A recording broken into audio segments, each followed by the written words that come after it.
CBSE 12वीं की result में कहां हुई गड़बड़ी? इकोनॉमिक्स का पेपर है एंड इसमें 1.5, 1.5, 1.5 जो कि 4.5 बनते हैं, बट इसमें मेरे को 3 दिए हुए हैं। ओके बिल्कुल, आप देखें ये सानवी की सीबीएसई की मार्कशीट है और इसमें 1.5 इसको यहाँ नंबर मिला है, 1.5 यहाँ मिला है और एक 1.5 यहाँ मिला है। टोटल होता है 4.5, लेकिन इसको टोटल में 3 दिया गया है नंबर, यानी कि 1.5 की जो है इसमें गलत नंबर कम हो गया। बच्चों के भविष्य के साथ कैसे हुआ खिलवाड़? ये देखो क्वेश्चन नंबर 5 में 5% सी ऑप्शन, मैंने भी वही करा हुआ है, बट मेरे को इसमें भी मार्क्स नहीं दिए गए, 0 मार्क्स दिए गए हैं। हाँ जी, ठीक है। एंड इसके बाद क्वेश्चन नंबर 13 में भी सेम है कि ऑप्शन मैंने ए मार्क किया हुआ है एंड 3500 लिखा हुआ है एंड हाँ जी इसमें भी मेरे को 0 दिए। क्या बच्चों का एक साल बर्बाद हो गया? काइंड ऑफ बहुत डिसअपॉइंटिंग रहा है ये ईयर, क्योंकि जो दो मेन चीज़ें थी जो कि करियर डिसाइड करती हैं मेरा, एक तो NEET and then obviously CBSE marksheet, both उन दोनों में ही गवर्नमेंट की तरफ से बहुत डील दिखाई गई इस बार, जो कि काइंड ऑफ डिसअपॉइंटिंग रहा है मेरे लिए। सीबीएसई की गलती से पेरेंट्स की कैसे बढ़ी परेशानी? धर्मेंद्र प्रधान जी ने इतना तो कह दिया कि हाँ जी हमारा फॉल्ट है, पर इस फॉल्ट का खमियाजा बच्चे भुगत रहे हैं। क्या बच्चों के ग्रेस मार्क्स दिए जाएंगे या मैनुअली पेपर दोबारा रिजल्ट डिक्लेयर किया जाएगा, जिसकी वजह से बच्चों के आगे कॉलेज के एडमिशन में दिक्कत आएगी हमें। क्या ओएसएम सिस्टम की शिक्षकों को सही ट्रेनिंग नहीं मिली?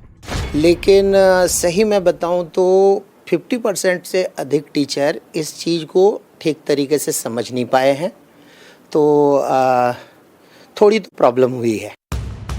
नीट के बाद सीबीएसई 12वीं के रिजल्ट में भी भारी गड़बड़ी सामने आई है। देश के लाखों छात्र इससे बेहद परेशान हैं।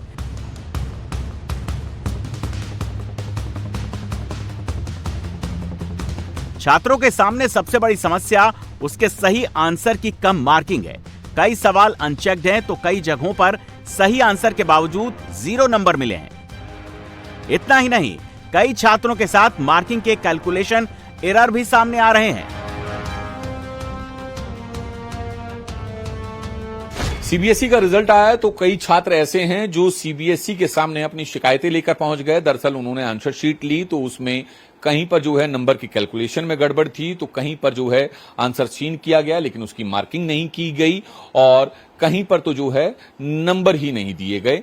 हमारे साथ ऐसी ही एक छात्रा है, सानवी नाम है इनका, इनसे हम बात कर लेते हैं। ये बताएं कि आपने 12th का एग्जाम दिया, क्या कुछ प्रॉब्लम जो है वो आपको सामने आई? मेरे में कैलकुलेशन एरर्स है, जो मेरे आंसर सही हैं उनको भी गलत मार्क्स दिए हुए हैं। जैसे इसमें कैलकुलेशन एरर 1. कौन सा पेपर है? ये मेरा इकोनॉमिक्स का पेपर है एंड इसमें 1.5, 1.5, 1.5 जो कि 4.5 बनते हैं, बट इसमें मेरे को 3 दिए हुए हैं। बिल्कुल, आप देखें ये सानवी की सीबीएसई की मार्कशीट है और इसमें 1.5 इसको यहाँ नंबर मिला है, 1.5 यहाँ मिला है और एक 1.5 यहाँ मिला है। टोटल होता है 4.5, लेकिन इसको टोटल में 3 दिया गया है नंबर, यानी कि 1.5 की जो है इसमें गलत नंबर कम हो गया, यानी कि कैलकुलेशन में जो है गड़बड़ है।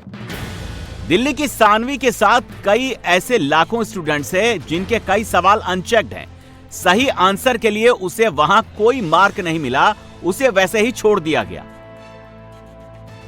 इन छात्रों को एग्जाम में जितनी मार्क्स की उम्मीद थी उसके मुताबिक उन्हें नंबर नहीं मिल पाया, जिससे उनकी टेंशन बढ़ गई। कई छात्र तो ऐसे हैं जिन्होंने सीबीएसई के साथ ही नीट का भी एग्जाम दिया था, लेकिन दोनों ही एग्जाम में गड़बड़ी से अब वो बेहद निराश हैं। हमारे साथ वो स्टूडेंट्स हैं जिन्होंने इस साल 12th के एग्ज़ाम दिए हैं और उन्हें डाउट है कि उनकी कॉपी सही से चेक नहीं हुई है, उनके नंबर में गड़बड़ी है। ऐसे एक स्टूडेंट हमारे साथ है। क्या नाम है आपका? ओजस। ओजस, कहाँ से आपने इस बार 12th का एग्ज़ाम दिया है? मैम मैंने little flowers public school Shahdara. अच्छा, हाँ जी। क्या आपको इस बार दिक्कत आई? आपको कौन से सब्जेक्ट में लग रहा है कि आपके नंबर कम आए हैं? मैम लग तो मुझे पीसीबी तीनों में ही रहा था, बिकॉज आई हैड एक्सपेक्टेड कि एटलीस्ट 90 प्लस जाएगा, but it did not happen. 90 से कम रहा है। तो मेजरली जो मुझे डेफिसिट लगा मार्क्स का वो था फिजिक्स में। तो क्या आपने रीवैल्यूएशन के लिए अप्लाई किया था?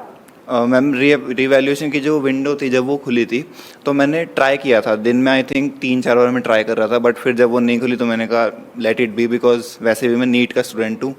बट जस्ट इमेजिन जो जेई, अगर मैं जेई का होता then it would have been disasters की ऐसे वेबसाइट नहीं खुली, वो भी ऐसे मोमेंट पर। कम मार्किंग और अनचेक्ड सवालों के साथ ही कई छात्रों की कॉपियों में मल्टीपल चॉइस क्वेश्चन यानी एमसीक्यू में भी गड़बड़ियां सामने आई।